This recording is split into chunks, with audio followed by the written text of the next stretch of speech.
నిన్న రెవెన్యూ ఆఫీసుల మీద దాడి, రైతుల అరెస్టులు చాలా బాధాకరం అనిపిస్తున్నాయి. రెండు పనులు మంచివి కాదు. ప్రజా క్షేమాన్ని గురించి ఆలోచించుకున్నప్పుడు, ప్రభుత్వ విలువల గురించి ఆలోచించుకున్నప్పుడు అడ్మినిస్ట్రేషన్లో ఐఏఎస్ ఆఫీసర్లు కానీ సంబంధిత అధికారులు కానీ ఎక్కడికైనా వెళ్లాల్సి వస్తుంది. వాళ్ళ మీద దాడి చేయటం హేనీయం.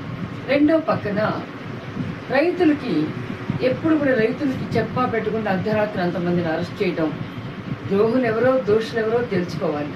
అంతేగాని అందరినీ అరెస్ట్ చేయటం అన్నప్పుడు గత ప్రభుత్వానికి ఇప్పుడు ప్రభుత్వానికి తేడా ఏంటి? రైతులను అరెస్ట్ చేసిన ఏ ప్రభుత్వం ప్రపంచంలో మనుగడలో లేదు. అందువల్ల మనం ఈరోజు ఒకటి ఆలోచించుకోవాలి. ఫార్మా క్లస్టర్స్ ఇన్ని పెడతారు. జడ్చర్లకు దగ్గరలో అంతకుముందు 10 సంవత్సరాల క్రితం క్లస్టర్ ఏర్పాటైంది 100,000 ఎకరాల్లో. అది ఏమైపోయింది? ఈ మధ్య కాలంలో కొంగర్ కలాన్ దగ్గర, మహేశ్వరం దగ్గర ఒక పెద్ద క్లస్టర్స్ని ఏర్పాటు చేశారు. అదేమైపోయింది?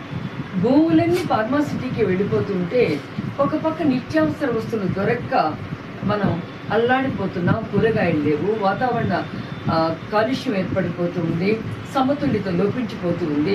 రంగారెడ్డి జిల్లాలో కానీ, హైదరాబాద్ జిల్లాలో కానీ, మహబూబ్ నగర్ జిల్లాలో కానీ ఉన్నటువంటి భూమి ఏదైతే ఉందో వ్యవసాయ భూమి రోజు రోజుకి కృషించిపోతూ ఉంది.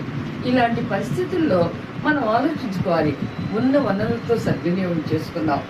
ఇప్పటివరకు ఎవరికైతే క్లస్టర్స్ కింద అలాట్ చేసామో వాళ్ళందరూ ఇండస్ట్రీలు పెట్టారా లేదా అన్నది ఆలోచించాలి.